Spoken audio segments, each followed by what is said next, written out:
Shalom. Puji Tuhan, kita ketemu lagi di minggu ke-4 tahun 2023. Iya, minggu ke-4. Puji Tuhan, dalam keadaan sehat ya kita semua ya, amin. Ya, ada sukacita dari Tuhan, ada damai sejahtera, amin. Ya.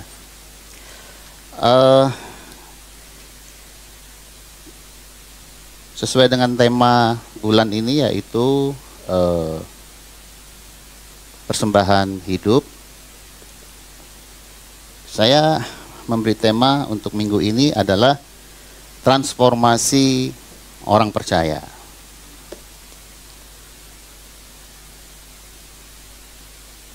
Di tahun 2023 ini, di awal ya, yang Tuhan masih memberikan kita kesempatan untuk bernafas, hati saya berbicara kuat bahwa Tuhan itu sedang mendandani gerejanya. Setiap kita. Gereja Tuhan itu bukan hanya di tempat ini aja. Kita berbicara secara global. Di seluruh muka bumi. Orang-orang yang percaya itu adalah gereja Tuhan. Jadi firman ini bersifat untuk tubuh Kristus. Kita tubuh Kristus kan? Kepala kita siapa? Yesus. Jadi dibutuhkan ya untuk mengalami transformasi orang percaya adalah perubahan akal budi, pembaharuan hati yang akan menghasilkan karakter dan kebiasaan yang baik dan benar ya di hadapan Tuhan. Teladannya siapa? Ya kepala kita, Kristus Yesus ya. Itu yang menjadi cerminan kita selama kita bisa hidup menumpang di muka bumi ini. Tidak terbatas umur. Saya senang ya di House of Kana ada yang masih anak-anak, remaja, dewasa, orang tua muda, orang tua yang sudah seperti saya gitu. Tidak terbatas usia. Tuhan sedang berbicara kepada tubuhnya yang harus disikapi dan diresponi dengan baik dan benar. Karena kita tahu dan kita harus menyadari bahwa saya sudah pernah sampaikan di tempat ini, gereja Tuhan sekarang sedang tertidur.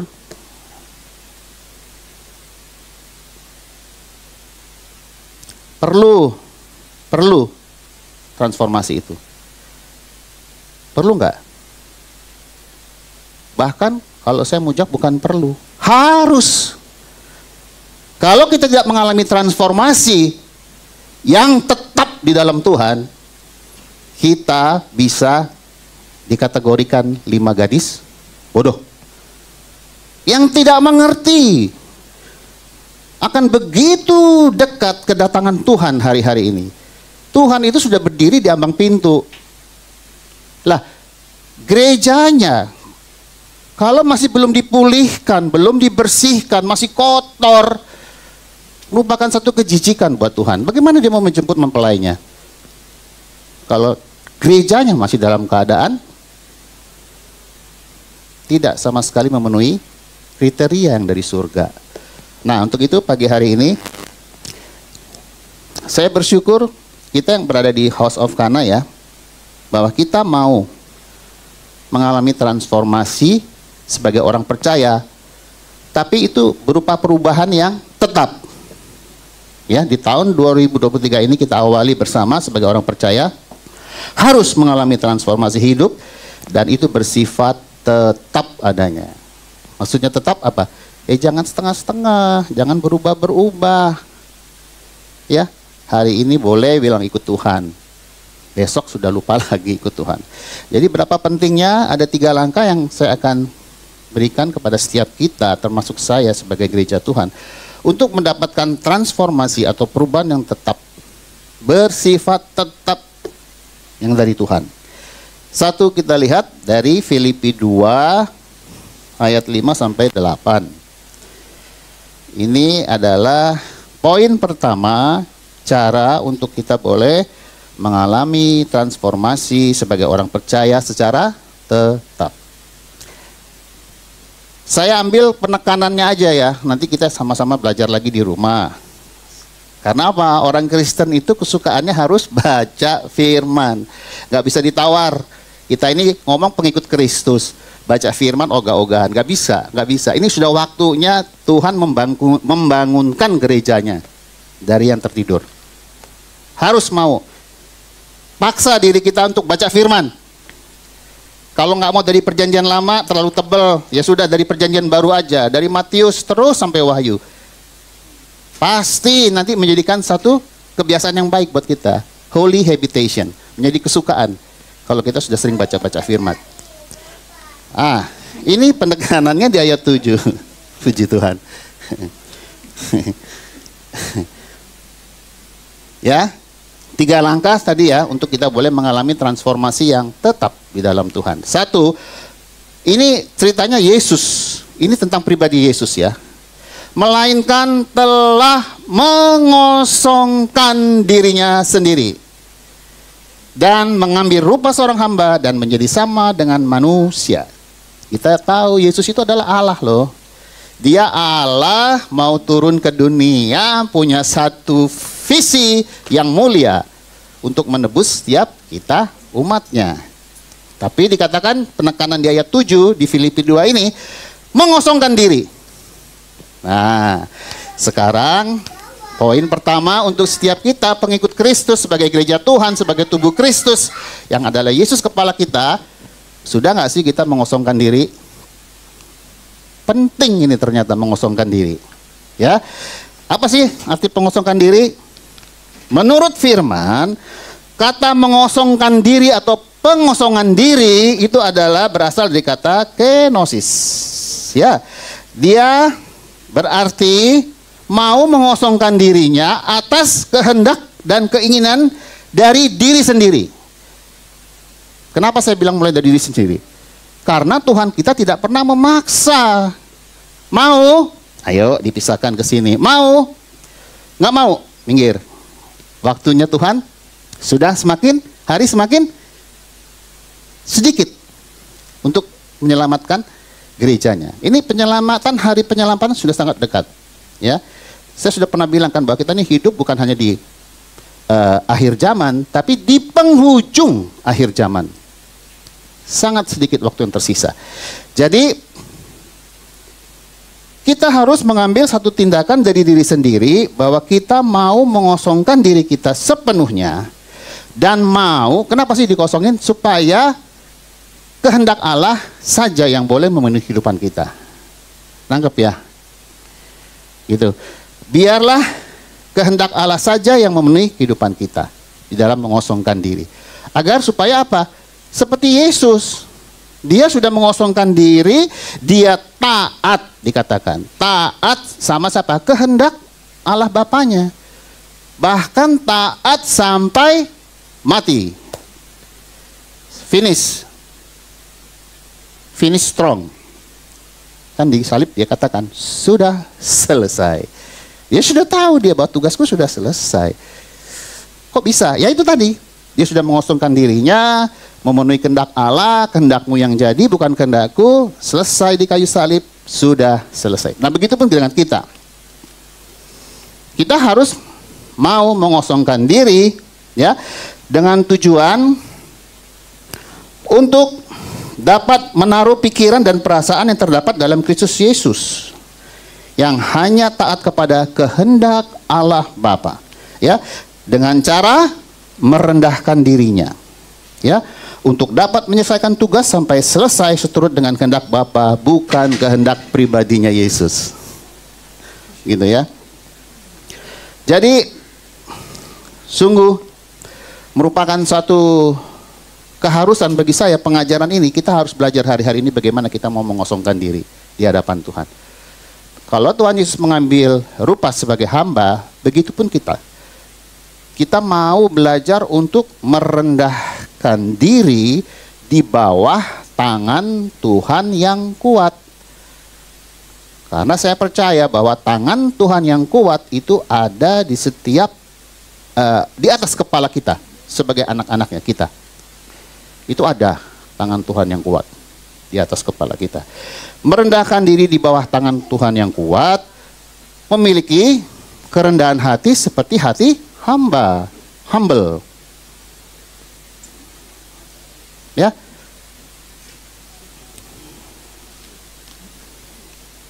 Jadi poin pertama ini sudah sangat jelas ya, Bapak Ibu Saudara yang saya kasih di dalam Tuhan. Jangan lagi kita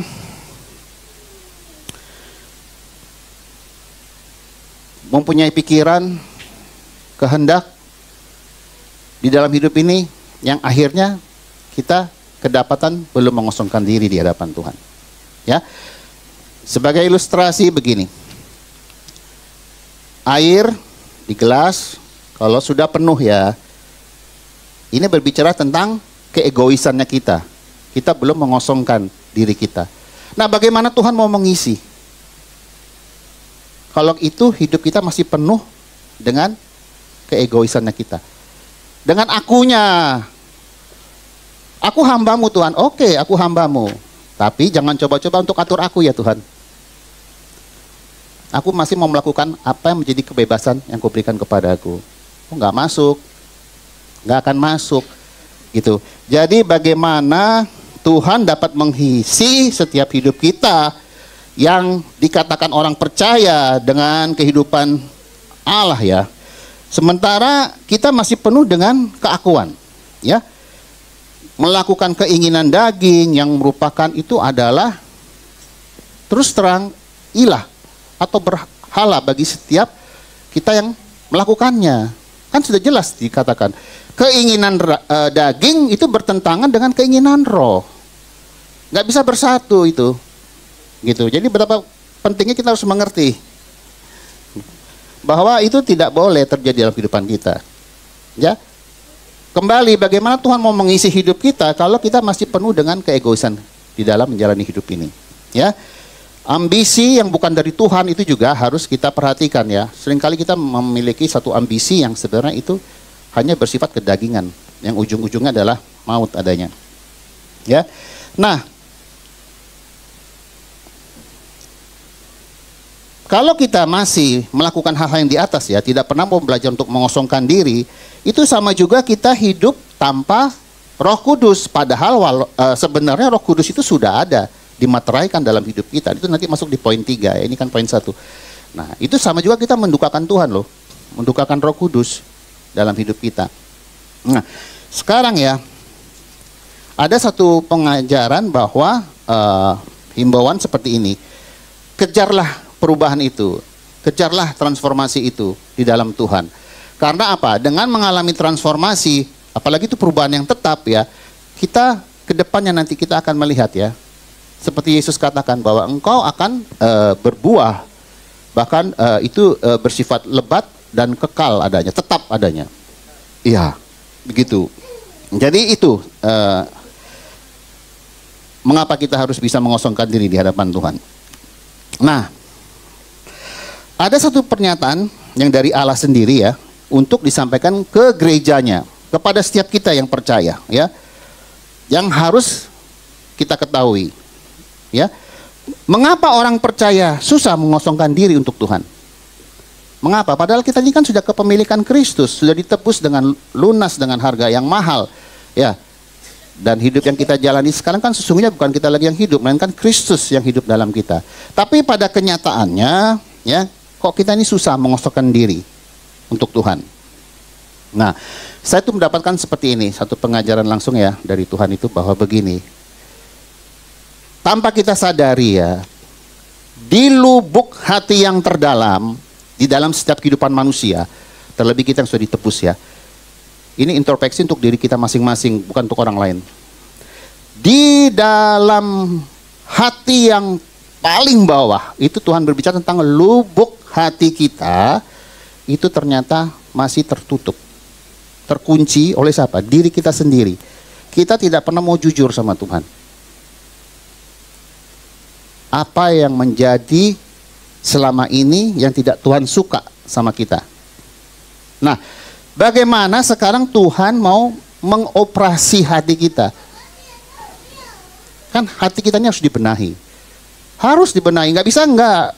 Semua manusia tuh hidup selalu ujung-ujungnya masalahnya di hati kok. Sikap hati. Nah, yang saya dapatkan bahwa begini. Satu bagian atau ruangan yang terdalam, satu ruang yang terdalam di dalam hati manusia, itu di lubuk hati ya, itu sama sekali tidak mau diizinkan untuk disentuh atau dijamah oleh Tuhan. Melalui rohnya, Allah Roh Kudus. Nah, mengapa sampai hari ini gereja Tuhan itu terlena dengan kehidupannya yang sia-sia ya, diberi waktu oleh Tuhan, masih bernafas, sehat ya, tapi tetap dia melakukan kehendaknya dia sendiri. Gak pernah mau ngerti kehendakmu tuh Tuhan atas hidupku tuh apa sih? Sebagai anakmu, sebagai orang percaya. Nah itu. Nah pada saat Roh Kudus mau masuk ke ruang paling dalam, ke lubuk hati kita kunci. Nggak bisa Roh Kudus, nggak, jangan Tuhan. Kalau engkau jamah yang satu itu Tuhan, wes kebuka semua kebusukanku. Padahal sebenarnya itu Tuhan sedang mau mereparasi kita. Istilah kedokteran mau dioperasi, namanya orang sakit kan harus dioperasi, harus dioperasi supaya bisa sembuh. Nah, kita ini dioperasinya dengan pedang roh. Pedang roh itu karena berbicara tentang dua, ya Roh Kudus plus langsung firman. Saya dapat satu penyataan langsung dari Tuhan tuh, kenapa ya Tuhan tuh ajarkan saya begini, setiap pagi, setiap waktu, setiap saat. Saya tuh suka begini. Apa ya? Tapi saya lihat ini wujudnya pedang gitu loh. Oh, pedang roh ya Tuhan. Masuklah ke hatiku. Ya, gores cintamu di hatiku Tuhan. Aku mau gores cintamu di hatiku dan lubuk hatiku operasi Tuhan. Dengan pedang rohmu ini. Supaya aku ngerti Tuhan. Kekotoran, kejijikan, atau apapun Tuhan yang tidak menyukakan hatimu Tuhan, tolong Tuhan. Koreksi hambamu ini Tuhan. Aku tidak mau cakap Tuhan berbicara di depan manusia, tapi engkau sendiri mendapati hidupku tidak layak di hadapanmu. Mendukakan rohmu, membuat engkau berduka, bersedih hati Tuhan. Aku nggak mau. Gitu. Saya sampai ngomong sama Tuhan, Tuhan tolong berikan aku kecakapan secara rohani. Aku izinkan rohmu, firmanmu untuk mengoperasi hatiku yang terdalam.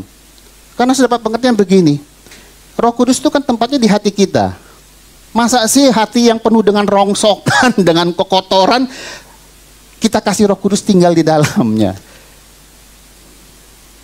Dia itu maha mulia, maha kuasa, maha hadir. Saya selalu merasakan kehadiran Tuhan di tempat ini dan dimanapun saja saya melangkahkan kaki saya. Jadi bukan di satu tempat aja. Di semua tempat Tuhan itu ada, hadir untuk setiap kita. Terutama kalau lagi ibadah, selalu saya bilang, Tuhan, aku rasakan dan aku tahu Tuhan, Engkau hadir di tempat ini. Engkau mengasihi kami anak-anak-Mu di tempat ini. Biarlah setiap kami dapat mengerti Tuhan, bahwa kasih yang begitu besar Kau berikan kepada kami, juga dapat kami bagikan kepada setiap orang yang kami temui dalam hidup kami dari hari ke hari. Ya, jadi biarlah Tuhan boleh dengan leluasa berkarya melalui setiap kehidupan gerejanya. Setiap kita juga gereja Tuhan. Dimulai dari hati. Izinkan Roh Kudus untuk mau menjamah lubuk hati yang terdalam bagi setiap kita, untuk kita direparasi. Hidup kita dibaharui, ya toh? Kan harus dong setiap awal tahun ada resolusi. Masa hidup mau begini-begini aja? Kita bicara tentang rohani ya, kehidupan rohani di dalam Tuhan. Harus ada resolusi. Saya mau Tuhan, kejar perubahan itu. Aku mau kejar perubahan itu Tuhan. Transformasi itu yang daripada Engkau. Dengan belajar mengosongkan diri, mengizinkan rohmu untuk menjamah lubuk hatiku yang terdalam.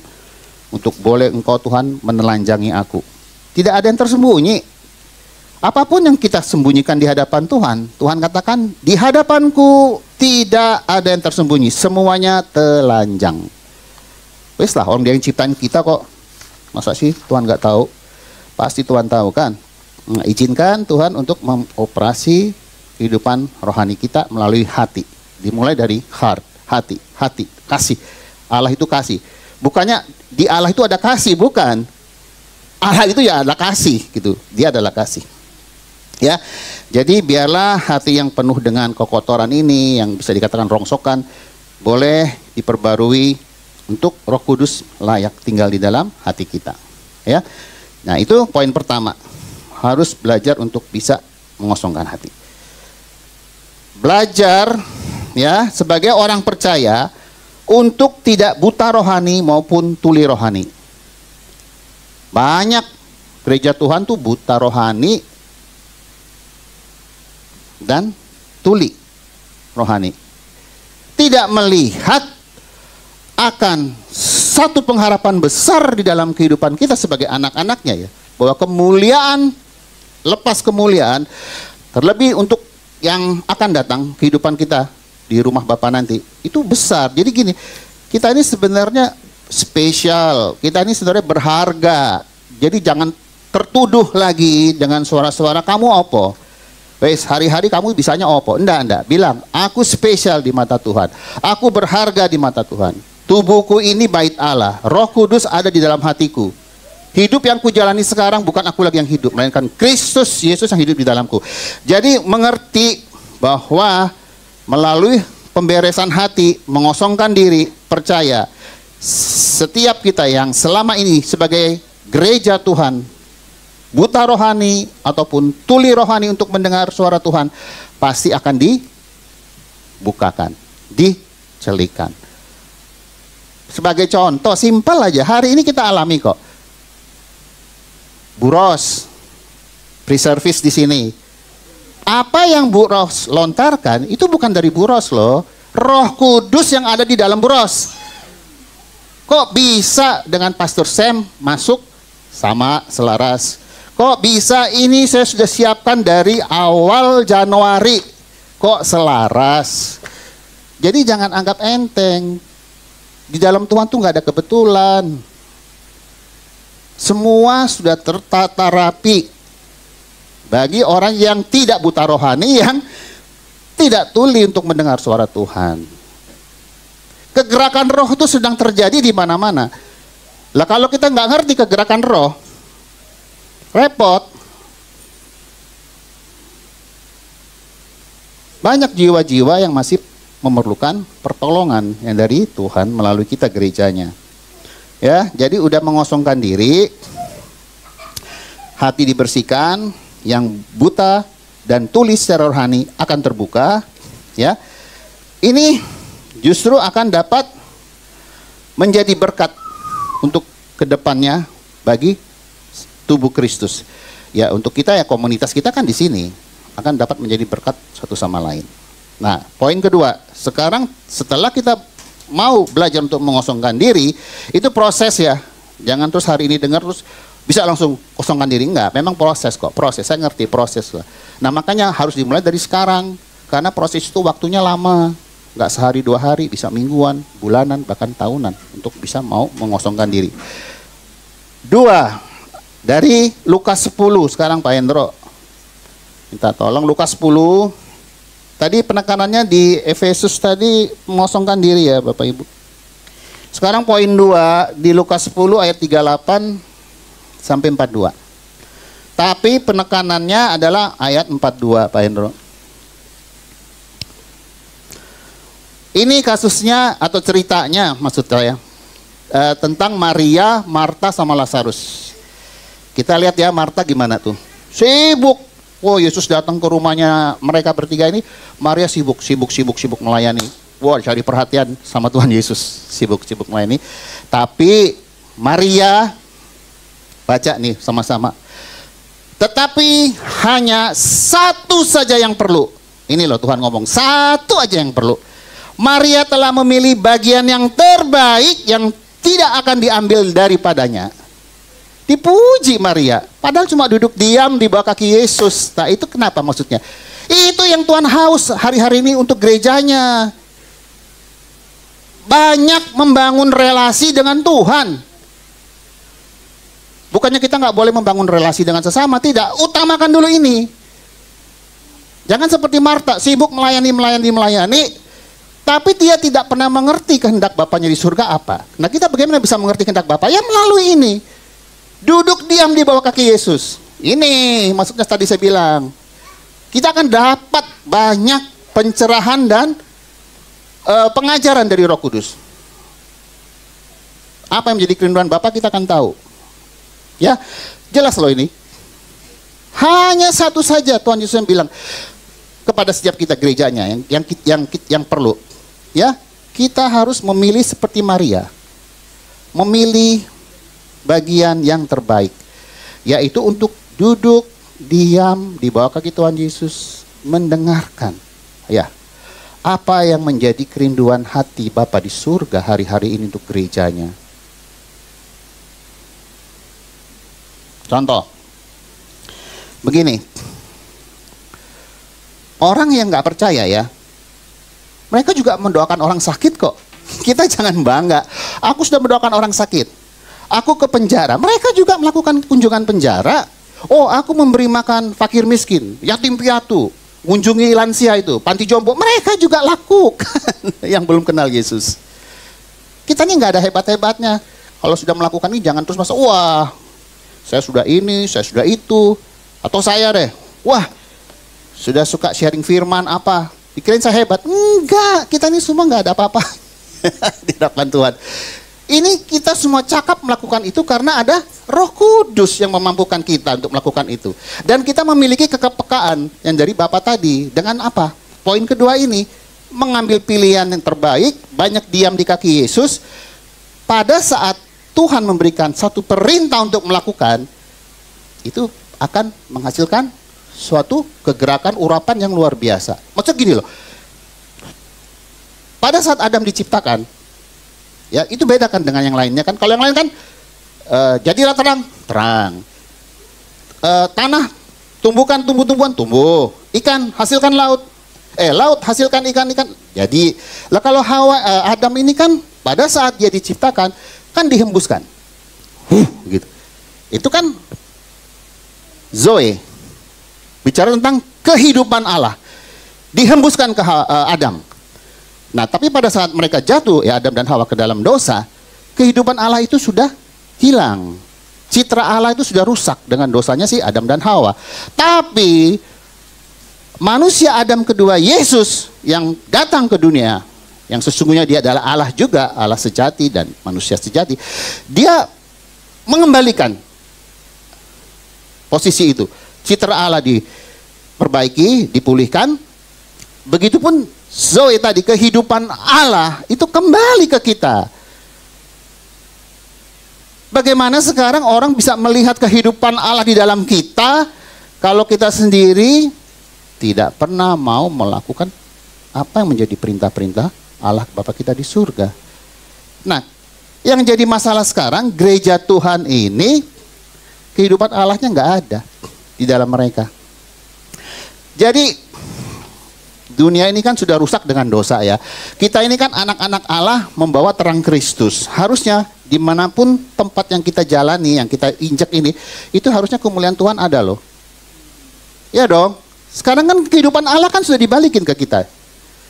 Pada saat Yesus mati di kayu salib, terus kita ini yang sudah ditebus, percaya, itu Zoe-nya Allah itu sudah, kehidupan Allah itu kembali. Nah makanya kemanapun kita pergi harusnya orang akan melihat, oh ini beda. Ini beda. Ada kemuliaan Kristus, ada terang di tengah kegelapan. Oh dia bercahaya. Orang tahu ini beda. Nggak sama dengan manusia-manusia yang di luar sana, yang orang-orang yang belum percaya. Begitu. Jadi saya percaya pada saat kita mau mengosongkan diri dan memilih bagian terbaik ya, untuk membangun satu relasi dengan Tuhan dari hari ke hari, pasti akan terjadi satu revival atau kebangunan rohani yang besar melalui urapan yang ada atas hidup kita. Akan banyak juga kita menjadi saksi Kristus dimanapun saja kita diutus. Banyak jiwa-jiwa yang dimenangkan. Nah, Jadi memilih bagian yang terbaik ini adalah benar-benar haus dan lapar akan firman, serta memiliki kerinduan yang sangat dalam, ya, untuk selalu dapat bersekutu dengan Tuhan dalam keseriusan, ya.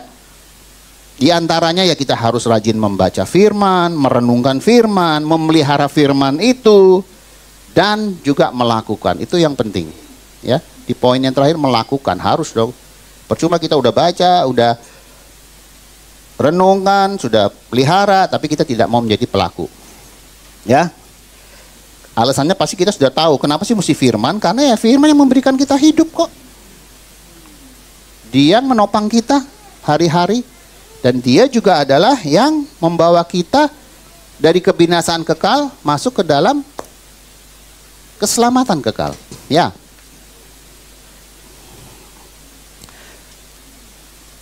Jadi biarlah setiap kita sekarang mengerti bahwa selain kita mau belajar mengosongkan diri, kita memilih bagian yang terbaik untuk duduk diam di bawah kaki Yesus, gitu ya. Dan saya percaya kok bahwa Tuhan Allah itu menciptakan setiap kita itu mempunyai tujuan masing-masing untuk menjadi anak-anaknya yang selalu dapat berjalan dengan Dia setiap hari. Itu menjadi kerinduan Tuhan kita, Allah Bapa di surga, untuk kita mau berjalan bersama Dia setiap hari.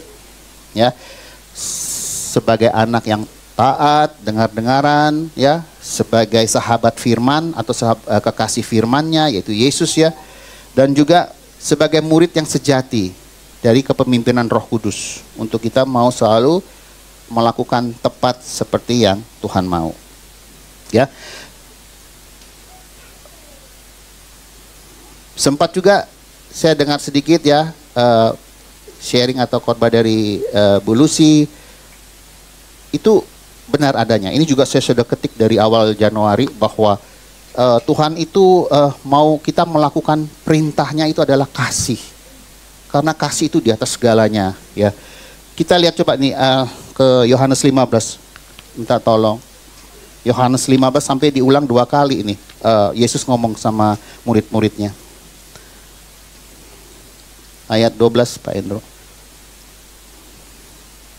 Ini Yesus yang ngomong, ya. Inilah perintahku, yaitu supaya kamu saling mengasihi seperti aku telah mengasihi kamu. Dan 17, ini satu perikop ya.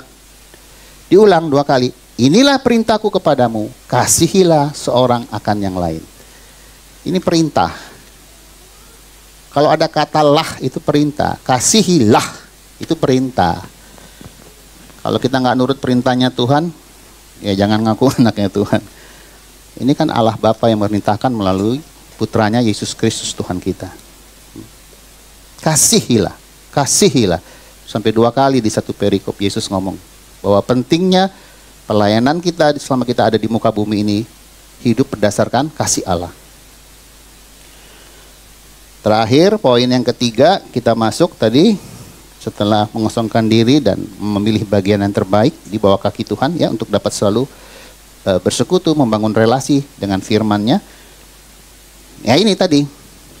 Ketiga dari Efesus 1 ayat 14. Poin ketiga. Efesus 1 ayat 14. Dan Roh Kudus adalah jaminan bagian kita sampai kita memperoleh seluruhnya, yaitu penebusan yang menjadikan kita milik Allah untuk memuji kemuliaan-Nya. Roh Kudus. Roh Kudus yang ketiga, hidup dalam pimpinan Roh Kudus. Karena Roh Kudus itu sudah dimeteraikan bagi setiap kita umat tebusannya. Roh Kudus itu nggak nganggur di hati kita, tadi saya bilang. Dia itu tinggal di hati kita untuk memproduce, ya, memberikan buah-buah yang lebat dan tetap. Menghasilkan buah yang lebat dan tetap. Hidup di bawah pimpinan Roh Kudus berarti harus ada penundukan diri. Kembali saya bertanya, susah atau mudah penundukan diri di bawah pimpinan Roh Kudus? Jawabannya susah karena kita balik ke poin 1. Lubuk hati masih terkunci. Bagaimana sekarang kita mau nunduk sama Roh Kudus? Keinginan daging berlawanan, bermusuhan dengan keinginan roh. Simpel aja sebenarnya si firman itu. Bagaimana sekarang kita mau bisa tunduk di bawah pimpinan Roh Kudus kalau di poin 1 kita tidak jalankan? Apalagi di poin 2 males-malesan. Kita bisa dari pagi ngerumpi sama teman di WhatsApp, di mana, nonton sinetron berseri-seri, drama Korea berseri-seri, baca 1 perikop aja. Males Tuhan. Oh, pasti Tuhan ini Tuhan cek tebele Alkitab. Padahal ini harta kehidupan ini loh. Iya. Saya menghimbau untuk kita semua jangan males lah baca firman. Ini harta kehidupan kita loh. Modal kita ke surga tuh ya ini. Jangan cuma asal sudah percaya selamat aja. Tapi kalau hidup karakternya tidak ada seperti karakter Kristus lah. Kita ini anaknya siapa? Kan DNA kita kan DNA Kristus. Begitu Bapak bilang gitu. Soe. Kehidupan Allah tuh ada dalam kita. Makanya kita very special di hadapan Tuhan. Sangat-sangat berarti, berharga. Terus jadi ingat ya, tujuan kita mau tunduk di bawah Roh Kudus agar kita penuh dengan Roh Kudus. Kalau Bapak Ibu Saudara yang saya kasihi baca Kisah Para Rasul nih, itu semua murid-murid gereja mula-mula itu semua penuh dengan Roh Kudus. Penuh dengan Roh Kudus. Petrus penuh dengan Roh Kudus. Semua ada. Coba baca di Kisah Para Rasul. Makanya mereka memiliki keberanian untuk memberitakan firman, untuk bersaksi. Bahkan puji Tuhan, mereka diperlengkapi dengan karunia kesembuhan. Ya toh, Petrus dengan bayangan ya Pastor. Sembuh loh. Ya bukannya berarti sekarang berarti bisa dong. Ya enggak, kembalikan kehendak Tuhan. Tuhan itu kalau mau kasih karunia itu ke orang-orang yang memang dia sudah tetapkan untuk dapat itu. Kita maksa-maksa Tuhan, aku minta karunia kesembuhan Tuhan. Tapi kehendak Tuhan untuk memberikan kepada siapa yang dia berkenan untuk memberi setiap karunia roh itu. Jadi biarlah setiap kita mau hidup dipimpin dan dipenuhi oleh Roh Kudus. Ya, tujuan agar kita penuh dengan Roh Kudus untuk dapat melakukan firman-Nya, yaitu perintah-perintahnya tepat seperti apa yang menjadi kehendak Bapa di surga. Tepat. Karena apa? Di Matius 7 kan dikatakan, Tuhan, Tuhan, aku telah bernubuat demi namamu.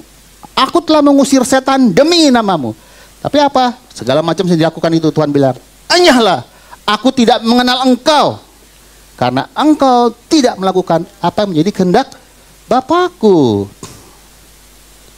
Miliki ketepatan untuk melakukan seperti apa yang Tuhan perintahkan, apa yang Tuhan mau atas hidup kita. Sebagai anak-anaknya yang dikasihi, kita ini kan anak-anaknya Allah Bapa di surga, tubuh Kristus, gerejanya, kepala kita Yesus. Kita ini kan yang jadi mentor kita siapa? Ya Roh Kudus, guru besar kita, yang meng-coach kita setiap hari untuk kita menjadi serupa dengan Kristus.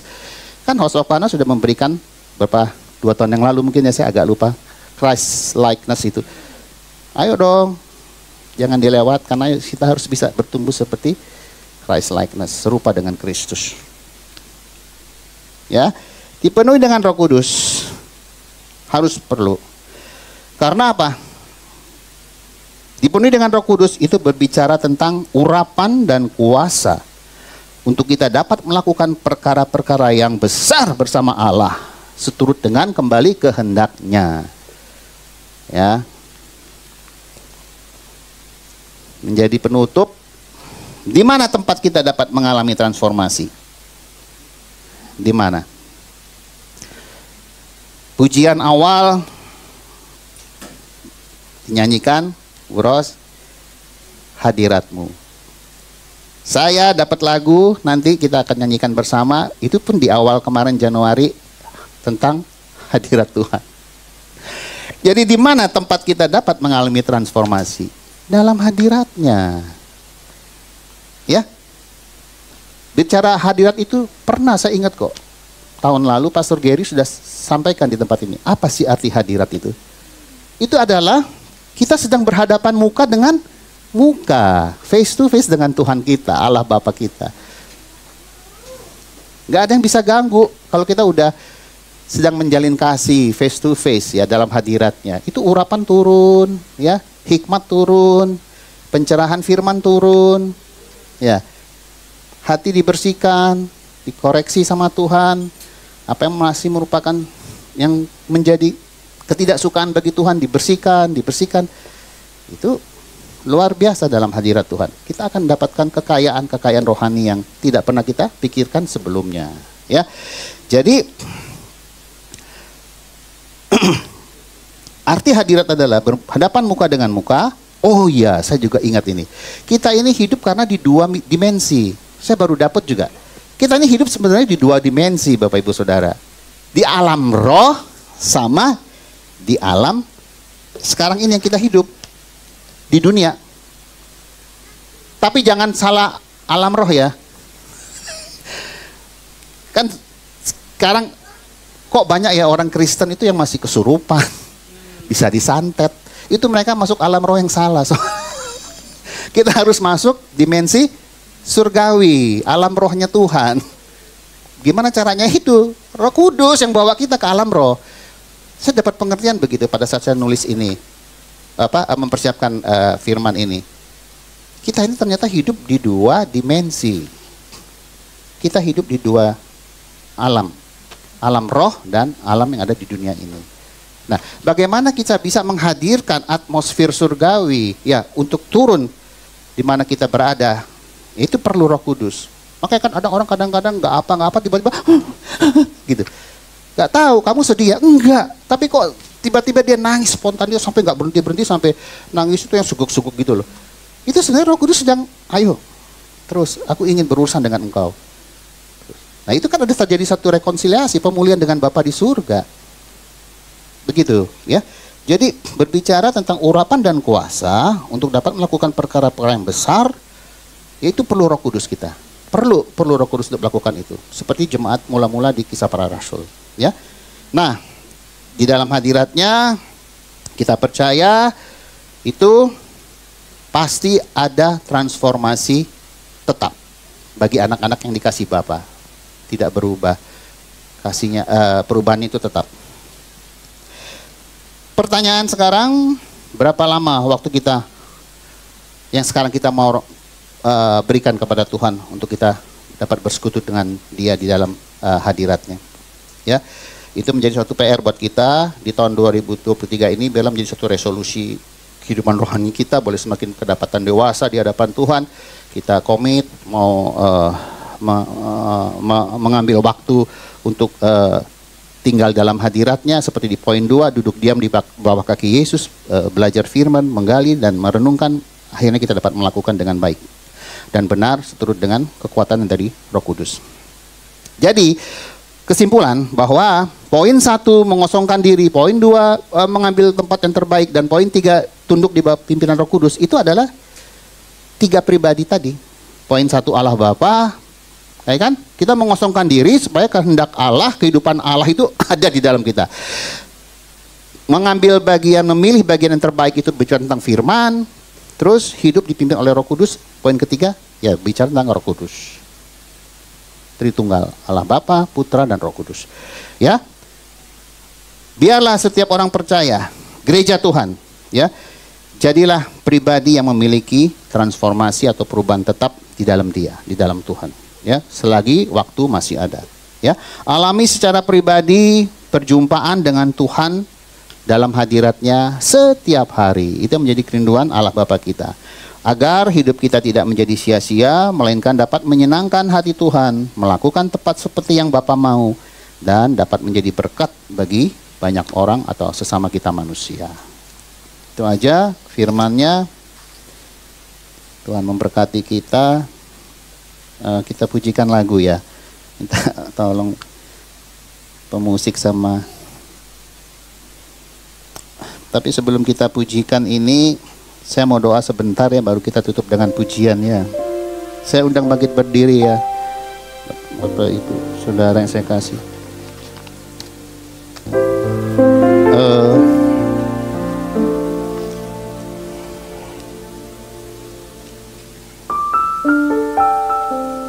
biarlah setiap kita yang ada di tempat ini ya, karena kita juga adalah bagian dari tubuh Kristus, kita adalah gereja Tuhan, untuk hari-hari ini ke depan memiliki keseriusan yang lebih lagi dengan Tuhan. Karena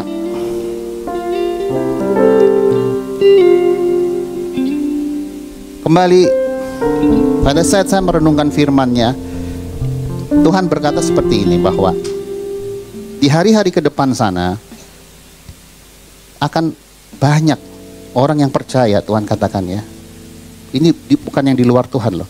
Orang yang sudah percaya ya, akan banyak, bahkan sangat banyak yang akan menghujat aku. Tuh, kok bisa ya Tuhan? Kalau orang yang di luar Tuhan kan wajar ya menghujat Tuhan. Tapi Tuhan dengan jelas katakan ini orang percaya. Orang yang sudah percaya kepadaku ya, itu nanti di hari-hari ke depan akan sangat banyak yang menghujat aku.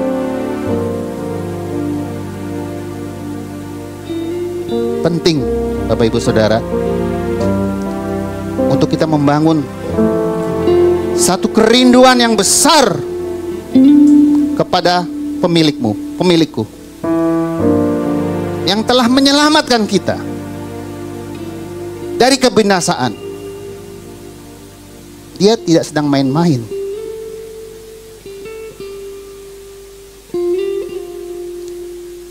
Dia tidak sedang main-main dengan gerejanya.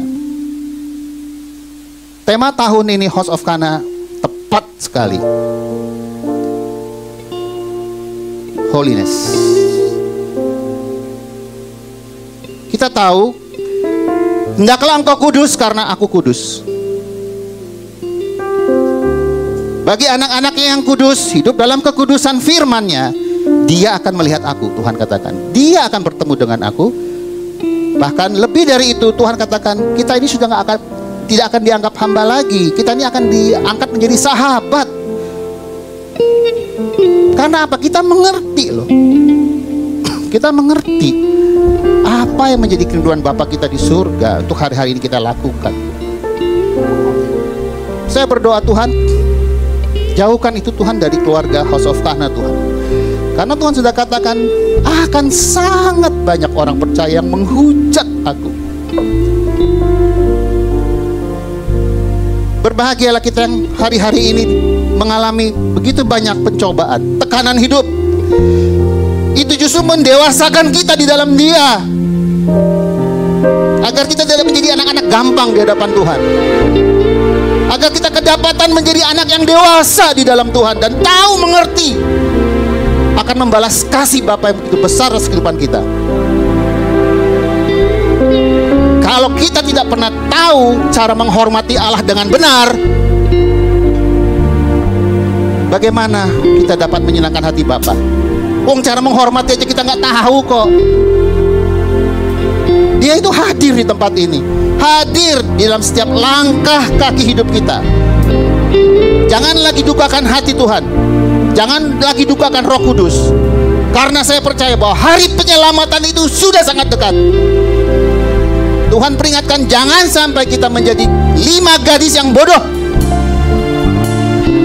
yang hanya menyia-nyiakan waktu di dunia ini untuk kesenangan pribadi, keegoisan daging yang tidak bersifat kekal adanya. Selagi waktu masih ada, Tuhan katakan, bertobatlah dan milikilah perubahan yang tetap di dalam Tuhan, transformasi ilahi.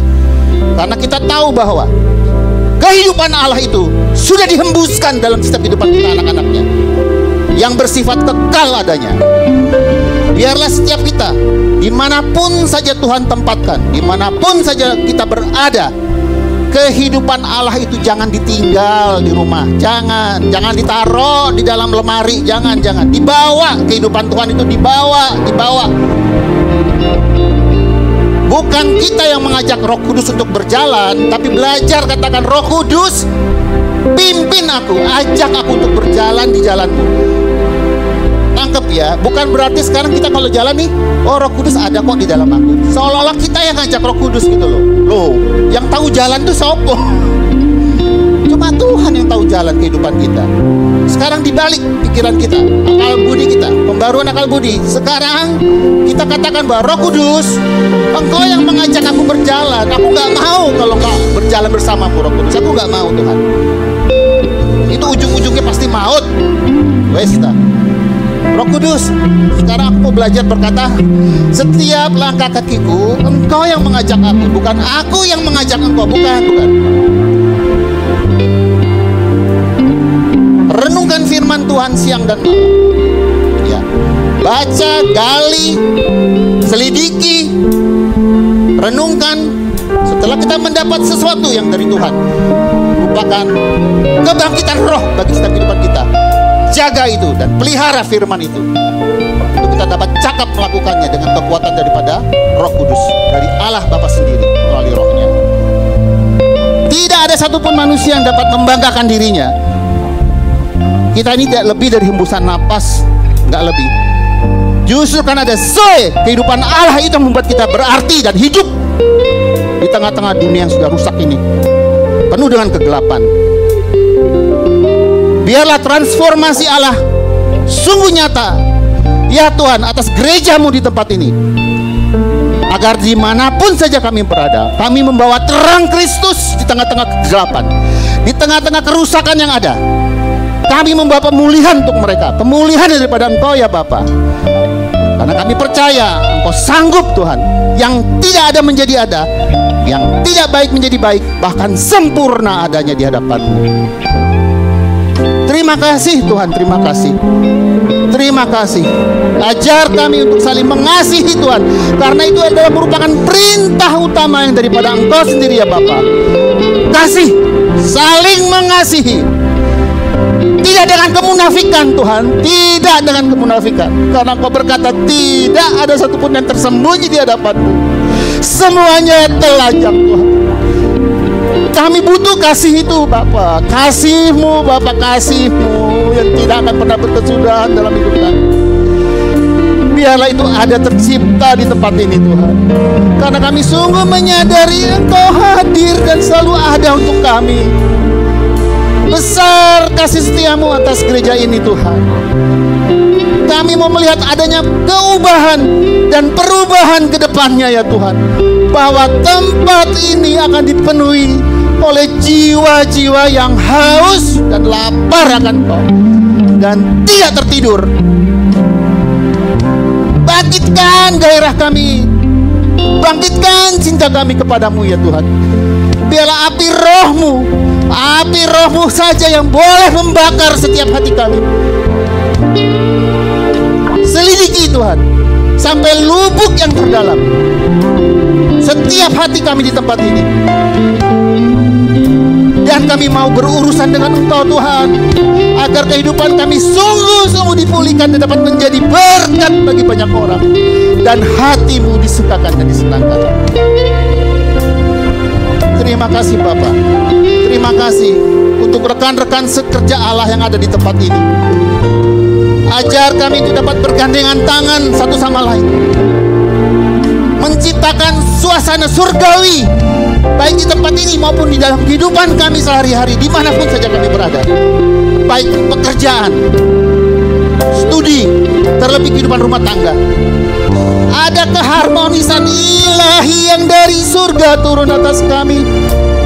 Kasih-Mu yang tak terbatas Tuhan, haleluya, memenuhi setiap kami. Dan Roh-Mu ya Tuhan, kami izinkan untuk menjamah setiap hati kami. Kalau kami masih mengeraskan hati, ampuni kami Tuhan. Roh Kudus, jamah dan lembutkan setiap hati kami, agar kami dapat menangkap sesuatu yang daripada-Mu. Bukan hanya hari ini, tapi seterusnya, selama-lamanya, mendapatkan satu pengertian, pencerahan yang daripada Roh-Mu, bahwa sungguh hidup kami merupakan satu alat yang berarti dan berguna di tangan-Mu, untuk dapat memperlebar lebar kerajaan-Mu di kota ini, di Indonesia, bahkan sampai ke ujung bumi. Kami mau berkata di atas semuanya ini, hanya nama-Mu yang dipermuliakan di atas segala yang ada. Terima kasih Tuhan.